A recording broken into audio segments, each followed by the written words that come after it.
তোমাদের জন্য পরীক্ষায় যে এক্সারসাইজটা খুবই ইম্পর্টেন্ট সেরকম একটা এক্সারসাইজ নিয়ে চলে এসেছি। সেটা কি আমার খুবই পছন্দের বিষয়, সেটা হচ্ছে profit and loss. Profit and loss প্রত্যেকটা পরীক্ষাতেই কিন্তু ইম্পর্টেন্ট, সে স্টেট লেভেল হোক সেন্ট্রাল লেভেল হোক, যে কোনো পরীক্ষাতে।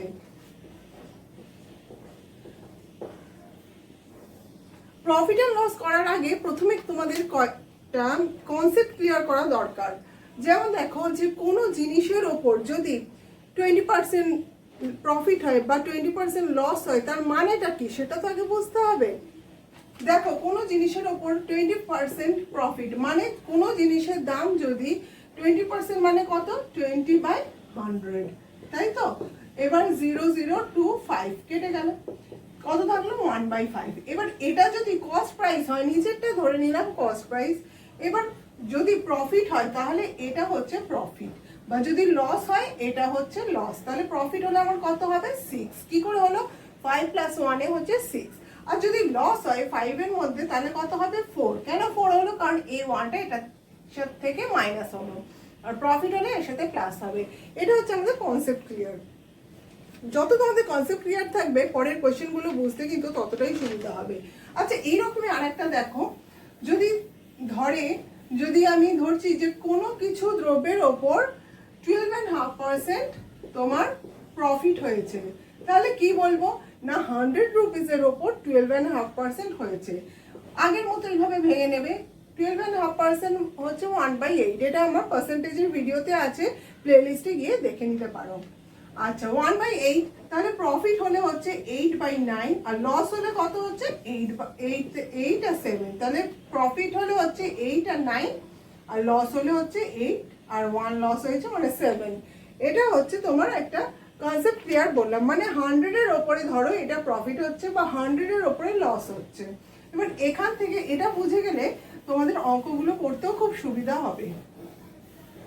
এছাড়া এই ধরনের অঙ্ক আসে, ধরো কোনো জিনিসের দাম বলে দিয়েছে যে 49 রুপিস, যে বিক্রি করলাম আমি, তাতে আমার যে পরিমাণ লস হলো, আর 57-এ ধরো সেটা সেল করলাম, সেই একই পরিমাণ প্রফিট হলো। তাহলে কস্ট প্রাইস কত আমাদের জানতে হবে। তার মানে এটা আমাদের জানতে হবে কত, এটা হচ্ছে এই ডিফারেন্স। এবার এর সাথে মানে যতটাই লস হয়েছে ততটাই কিন্তু প্রফিট হয়েছে, তাহলে হাফ হাফ হয়েছে। তাহলে এটাকে 2 দিয়ে আমার ডিভাইড করলে এসে যাবে 4। তাহলে এটা কত হচ্ছে 53। কি করে হলো না, এর সাথে 4 প্লাস করলাম, আবার এর সাথে 4 মাইনাসও করতে পারো, দিও এটাই আসবে। এই ধরনের কোশ্চেনগুলো আজকাল দিয়ে থাকে কিন্তু প্রত্যেকটা পরীক্ষায়। নেক্সট আমরা দেখো ম্যাথসে চলে যাব। নাম্বার 1 কি বলেছে না, মোহন বাইজ এ পেন ফর ₹10। মোহন 10 টাকায় কোনো পেন কিনলো, মানে পেনটার কস্ট প্রাইস হচ্ছে 10 রুপিস, আর বিক্রি করলো, সেলিং প্রাইস হচ্ছে 13 রুপিস। তাহলে তার প্রফিট পার্সেন্টেজ কত সেটা জানতে চেয়েছে। তাহলে দেখো কোনো জিনিস আমি 10 টাকায় কিনলাম, দিয়ে 13-এ বিক্রি করলাম, তাহলে প্রফিট কত হবে 3 হবে। তাহলে 10-এ যদি 3 হয় তাহলে 100-এ কত হবে, 100-এ হচ্ছে 30%। খুব ইজি। একটু যদি তোমরা মন দিয়ে করো, খাতা পেন নিয়ে কিন্তু অবশ্যই বসবে, প্রত্যেকটা জিনিস কিন্তু টুকে নেবে। বইতে এইরকম ভাবে করানো থাকে না, আমি গ্যারেন্টি দিয়ে বলছি। এগুলো যাতে কম্পিটিটিভ এক্সামে যত তাড়াতাড়ি এগুলো করতে পারবে তত তাড়াতাড়ি তোমাদের সব কোয়েশ্চেন কভার করতে পারবে। এটা হচ্ছে বিরাট বড় ব্যাপার। আচ্ছা এরপরে বলো তো, আমি একটা দিচ্ছি, কোনো জিনিসের দাম হচ্ছে 12 টাকা, ঠিক আছে, কস্ট প্রাইস হচ্ছে 12 টাকা, আর সেটা বিক্রি করছে বা সেলিং প্রাইস হচ্ছে তোমার 15 টাকা। তাহলে গেইন পার্সেন্টেজ কত আমাকে একটু বার করে কমেন্টে জানিও তো, দেখবো কেমন বুঝেছো তোমরা। আচ্ছা নাম্বার 2 দেখো, নাম্বার 2 কি বলেছে, Ram buys a smartphone for 10,000 and sell it at 25% profit. বলছে যে রাম 10,000 টাকা দিয়ে একটা স্মার্টফোন কিনে সেটা 25%-এ বিক্রি করছে। আমি তোমাদের প্রথমেই বলেছি যে আমি কত জানি না, 25%-এ লাভ হয়েছে কত আমি জানি না। এই রকম গুলো অনেক রকম ভাবে করা যায়। দেখো প্রথম যেভাবে করা যায়, এটা হচ্ছে এই ধরনের অঙ্কগুলো দেখাচ্ছি, এটা হচ্ছে 10%। প্রথমে আমি বলেছি যত ডিজিট থাকবে যাই থাকুক প্রথমটা একটু চাপা দিয়ে বা এখানে একটা দশমিক দিয়ে দিলে এটা হচ্ছে 10%। এটা যদি 10, 9, 8, 6 হতো তাহলে 10% কত হতো? এটা হচ্ছে 10%। এইভাবেই এটা হচ্ছে 10% হচ্ছে 1000 টাকা, তাহলে 20% কত? 2000 টাকা। আর এর 5% মানে 1000 এর 5% হচ্ছে কত? 500। মানে 10,000 এর 5% হচ্ছে 500, তাহলে কত হচ্ছে?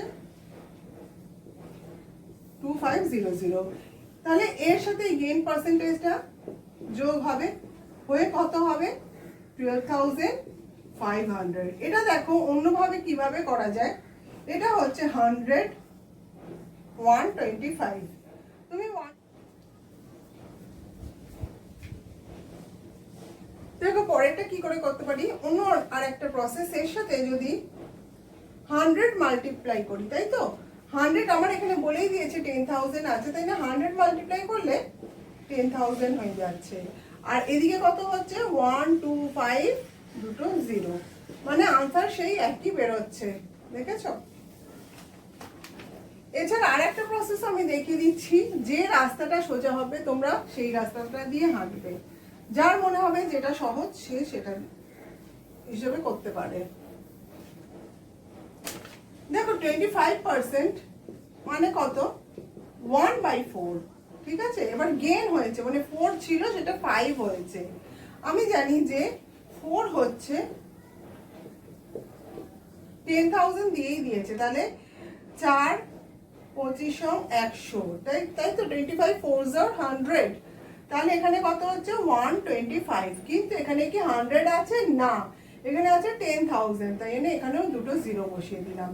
এইভাবেও করা যেতে পারে। অনেক রকম প্রসেস আছে যেটাই তোমরা করতে পারো। এরকমই একটা ম্যাথস দিচ্ছি, করো তোমরা সলভ। কোনো জিনিসের হচ্ছে 7,000 দাম, সেটা 20% বাড়ানো হলো কত, মানে প্রফিট হলো, তাহলে তার সেলিং প্রাইস কত? 7,000 দাম 20% বাড়ানো হলো, তাহলে প্রফিট কত? আশা করছি তোমরা এটা বুঝতে পেরেছো আর পরেরটাও করতে পারবে।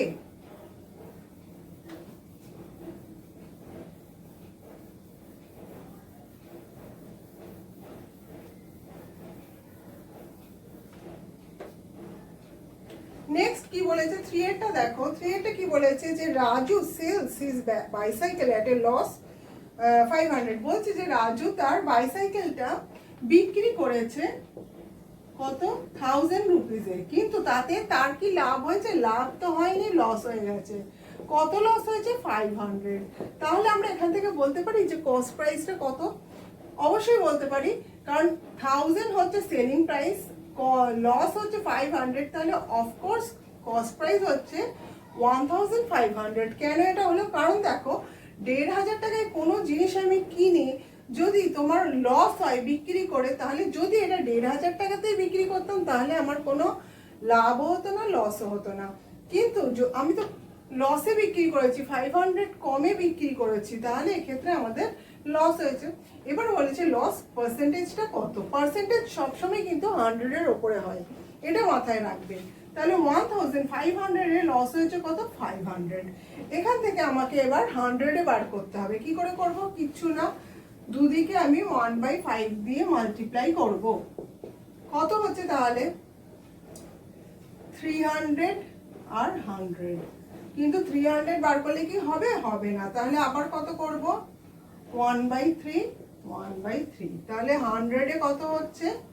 33/1/3%। এটাই আনসার।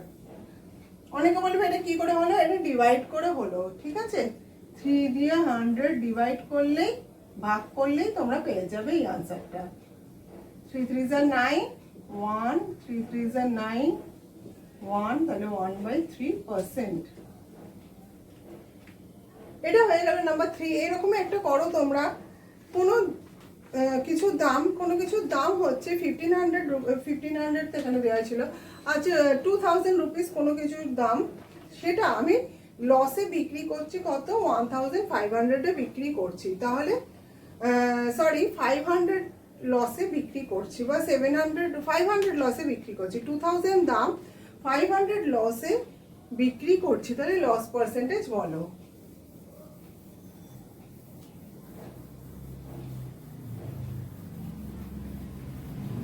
প্রত্যেকটা পরীক্ষা এখন তোমাদের কাছে ইম্পর্টেন্ট হয়েছে, কারণ এত সুযোগ কমে যাচ্ছে এই লকডাউনের জন্য, আর তোমাদের পড়ার সুযোগটা কিন্তু বেড়ে গেছে। এরপরে যখন পরপর পরীক্ষা হবে তখন তোমরা প্রিপারেশন করার এত টাইম পাবে না, তাই জন্য এই সময়টাকে কাজে লাগাও, এই সময়টা ভালোভাবে পড়াশোনা করে তৈরি থাকো, যাতে যখনই পরীক্ষা শুরু হবে তখনই তোমাদের কোনো অসুবিধা না হয়।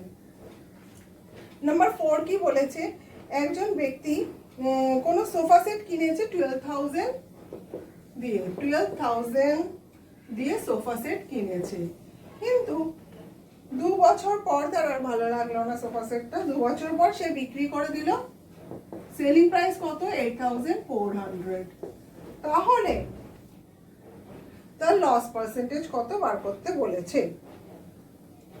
তাহলে লস পার্সেন্টেজ কত দেখো, এবার দেখো বিক্রি করেছে 8,400, মানে কত কমে বিক্রি করেছে না 3600 দাম কম পেয়েছে, তাহলে আগের অঙ্কটার মতো দেখো প্রায় 12,000 এ তাহলে 3600 হয়েছে।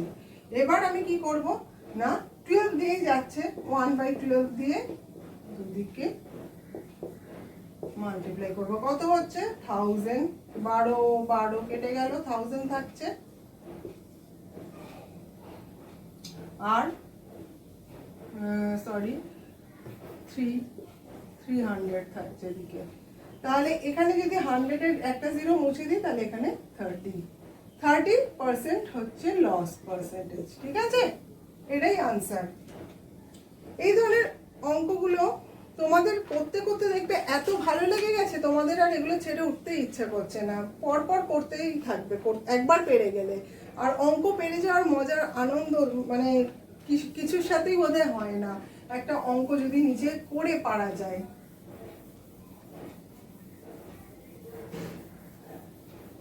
এই ধরনেরই একটা অঙ্ক করো তোমরা, সেটা হচ্ছে কোনো কিছুর দাম হচ্ছে 6,000 রুপিস, সেটা তোমার 6,000 রুপিস সেটা আমি 5,000 নিয়ে বিক্রি করলাম, তাহলে কত লস হলো, 6,000 রুপিস 5,000 এ বিক্রি করলাম, সেটা কত লস হলো।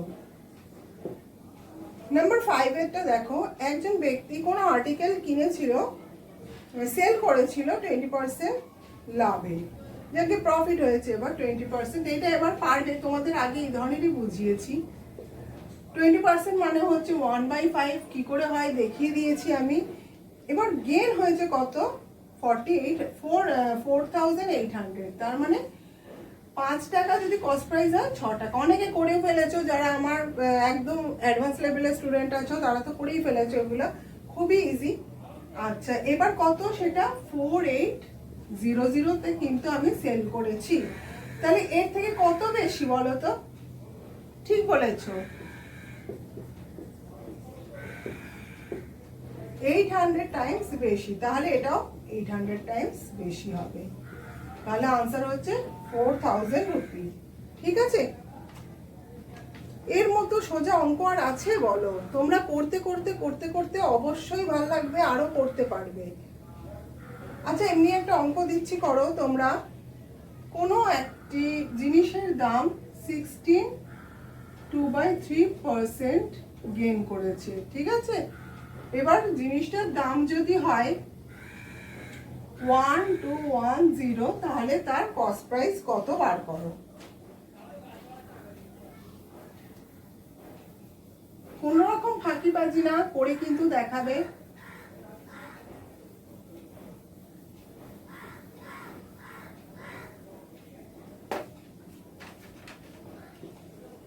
তোমাদের আজকে প্রফিট এন্ড লস যে আমার কাছে রিকোয়েস্ট এসেছিল, তার জন্যই আজকে এই চ্যাপ্টারটা আমি কিন্তু পড়াচ্ছি তোমাদের। আর মেসেঞ্জারে রিকোয়েস্ট কেন পাঠাও তোমরা, কমেন্ট সেকশনে ইউটিউবে, সেখানেই রিকোয়েস্ট পাঠাবে কি করতে হবে, কি চ্যাপ্টার বোঝালে সুবিধা হয়, সেগুলো ইউটিউবের কমেন্টে কিন্তু জানাবে, মেসেঞ্জারে নয়। আচ্ছা নাম্বার 6 কি বলেছে, the cost price of 6 foot 6 ফ্রুটের কস্ট প্রাইস সমান সমান 3 ফ্রুটের সেলিং প্রাইস। দেখো 6টা ফ্রুটের কস্ট প্রাইস 3টে ফ্রুটের সেলিং প্রাইসের সমান, তাহলে cost price by selling price, ঠিক আছে, 3/6। তাহলে কত হলো? 1-2, মানে এখানে কিন্তু লাভ হয়েছে, তাই তো? লাভ হয়েছে কত? একটাতে কিনে দুটো, মানে এখানে একটাই লাভ হয়েছে, তাই তো? একটা তো আমার কিনেছি আমি, তাহলে একটা লাভ হয়েছে 100-এ 100, মানে 100% লাভ হয়েছে এটাতে 100% লাভ হয়েছে। আচ্ছা, এই ধরনের অঙ্ক আর একটা দিচ্ছি, এটা তোমাদের হোমওয়ার্ক নাম্বার 7। এটা তোমরা করো, এটার আনসার পরের কোনো ভিডিওতে আমি বলে দেবো।